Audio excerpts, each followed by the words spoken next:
Hello guys, this is your girl Bridget Ekpo and you're watching Obodo TV. I'm having to explain what Obodo means to a lot of people, but I think I've explained it in a couple of my videos. It simply means abroad. It's just a Nigerian slang that calls abroad or overseas Obodo. It's simple as that. Today I am talking to my African sisters, mommies, aunties, younger ones, my aburos, and women generally who come from African background.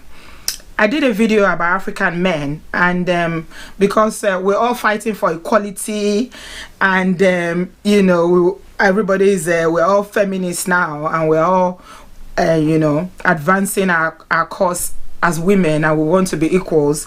So I've got to do the other bit, so it won't seem as if I'm discriminating against men. So today I'm talking to you, my sisters.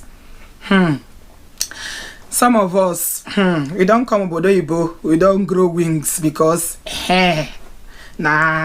overseas we did. Now women get overseas, especially this our United Kingdom. Now woman be our king, our queen. Now woman be our prime minister. If you're in Germany, now woman be prime minister. Women now in they rule Europe, So some of my sisters, once they come abroad, they see that women are, as powerful as men, if not even more powerful. The thing begins to ride us. I'm gonna take her easy. I remember when I was younger, when I was going to university in Nigeria, my mom, anytime she sees me off, I'm traveling, she will say, remember the child of who you are. So my African sisters, aunties, mommies, please remember where you come from. Remember the child of who you are. Don't say because we are in Obodo now, we are abroad, I can do whatever I like. This is my, I have rights. It's not that when I was in Africa that men were dominating. This is Europe or this is America, so I can do whatever I like. Especially for those of us in relationships, let's remember when you are getting married, marriages in Africa is not between two people, it's between two families. So if when you are doing your traditional engagement or traditional marriage, they hand you over to your husband's family, not to your husband directly. So that's to tell you that the relationship between you and that man is not limited to both, the two of you alone. It's from one family to the other. So don't come abroad now and start to misbehave and saying that, okay, I have rights, I know my rights. The worst part that, I don't like at all is women who, because of one misunderstanding or the other, they will be calling police for their husband. Let me tell you, what goes around comes around. There's no, except if that man is abusing you. That's the only thing that I will support a woman calling police to arrest the husband or to send the husband out of the house, because I don't condone any form of abuse. If the man is not abusing you, he's not beating you or anything like that, he's not emotionally abusing you in any way, it's just misunderstanding or disagreement, why should you be calling police for your husband, for goodness sake? Check her now. And your children are there watching you. Let me tell you something, women that are doing that, you are sowing a very bad and evil seed. It's very, very bad that when it will come back to haunt you, you will not know. Remember that any seed that you plant today will grow. Some of you have children and you are there.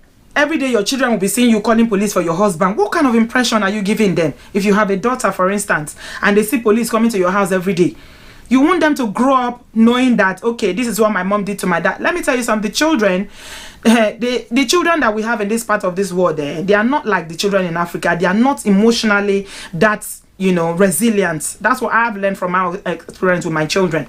They are not as resilient as the children in Africa. In Africa, children are so resilient because of the environment. But here, the environment is different. So our children are kind of soft. They are very soft emotionally. Any small thing, they will cry. Things affect them more. It's not like things don't affect children in Africa, but they are resilient because of the environment where they are. Things are really different. So they build that resilience from very early age. So a man's a young boy, his dad is his first hero, and for a little girl, the father is his first love, is her first love. So a little girl will love her dad as the first role model of a man.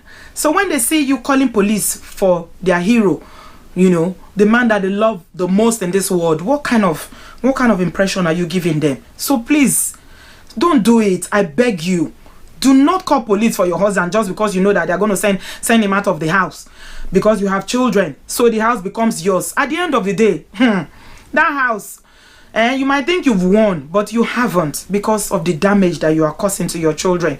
I know a lot of guys who've lost their houses because of wives that, you know, will be calling police and be reporting their husband to police. Any small thing, they will call police. We saw the video the other day of this woman that was crying, not knowing that the man is filming, he has his own camera and filming everything, calling police. And the children were surrounded. I'm like, oh my God, is this woman mentally challenged or something? Just because, you know, things go wrong, you know.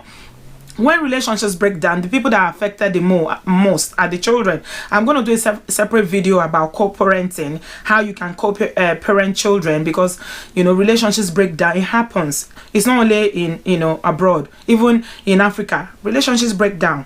But how do you co-parent your children to ensure that the impact is minimized? That's a different, you know, topic for another day. But today, I'm kind of begging my aunties and my sisters, you know, to please take it easy. You see, men have a lot of struggles and challenges in this modern day, especially men who live abroad.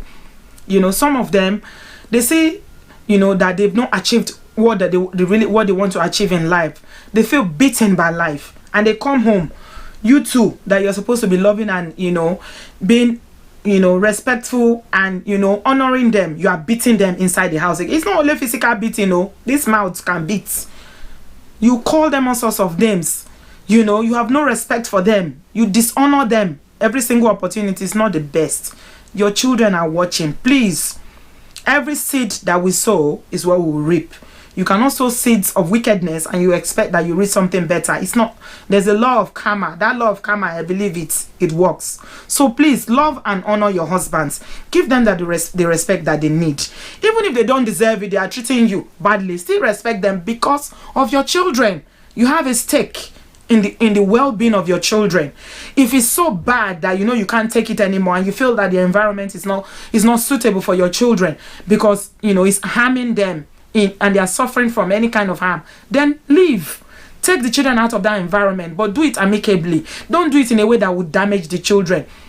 Children can be damaged from, you know, abuse that parents, you know, cause between themselves, not directly to them, but it just, you know, the abuse that is going on in the family within parents, it damages children. So please be mindful of this.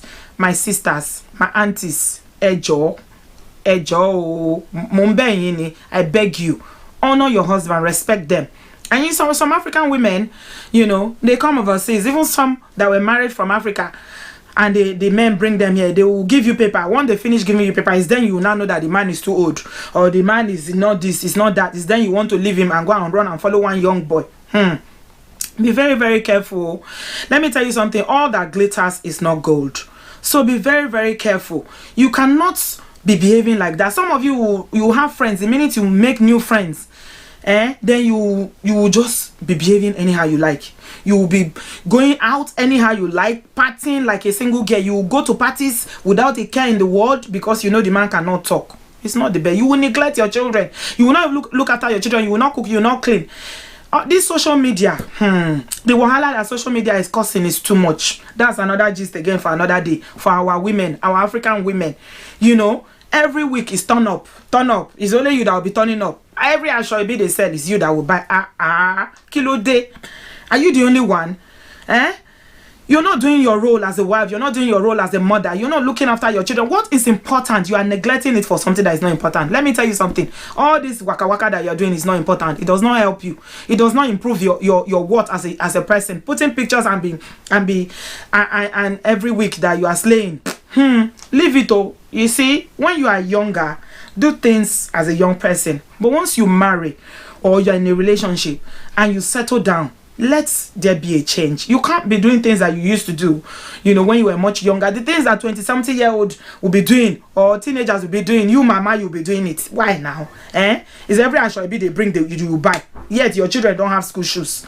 I'm not saying people shouldn't buy Ashoibi, buy, but use your sense. Know when it is you have the resources to do so. If you don't have money to buy Ashoibi, it's okay. If the person that is doing the party Is your friend or someone, you know, say, I'm sorry, I really want to buy a car, not this time, you know. Wear what you have to go to party. Some people, all their investments in this Obodo Yibo is for Ashoebi. Every weekend they will buy. I see some ladies and I'll be like, oh my god, if I count the amount of money that you spend on buying this Ashoebi, the money adds up. Okay, look at it. You buy Ashoebi, maybe 70 pounds, 80 pounds, 100 pounds, 150 pounds. You will do makeup. You will, if you're driving, you put petrol in your car. If you're not driving, you will take taxi to go to somebody's party just because you want to go and eat rice and stew every weekend. Add it together in a month. Meanwhile, you don't have 100 pounds in your savings account. Is that wise? You know, I'm not saying people should not socialize. I advocate for women to socialize, to have a social life, but you know, let it be minimal. Everything, you know, that is excessive is not good.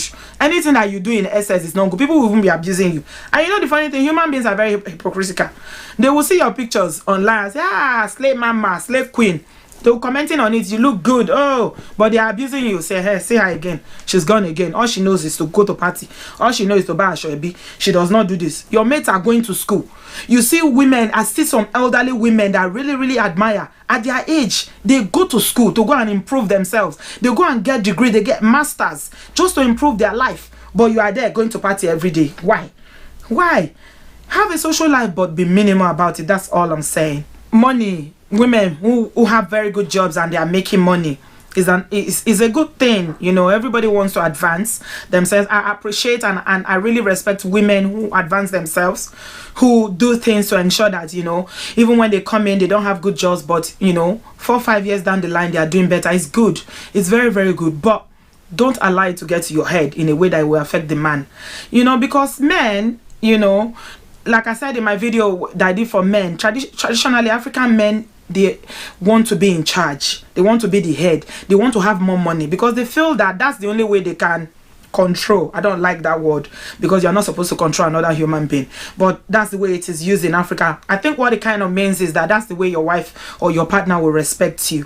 It shouldn't be control. Nobody should control anybody. But what I'm trying to say is that because you are making money or more money or your money is coming in now, it shouldn't give you the license to disrespect your partner or your husband. Please, you know, do it with, you know, make sure that you still stay submissive, stay humble. It doesn't mean that you shouldn't cook for him or you shouldn't look after him the way you used to do. Some women, once they make money, the whole world will hear that they have money. You begin to live, you know, ostentatious life that, you know, that doesn't make sense. No, it shouldn't be like that, please. That man would be feeling like he's feeling less of a man because he feels that, okay, my wife is earning more money than me, you know, she makes more money, that's why she doesn't respect me. So it's going to affect them. Let me tell you something, men are depressed as well. It's not only women that are depressed. A lot of men are depressed, they're unhappy, but the thing about African men is that they won't talk about it, they won't speak about it because traditionally African men are not good at expressing themselves, you know, saying things, especially how they feel, oh, it's weak. That's why you see when we are raising our boys back home in Africa, you say, oh, boys don't cry. No, boys cry.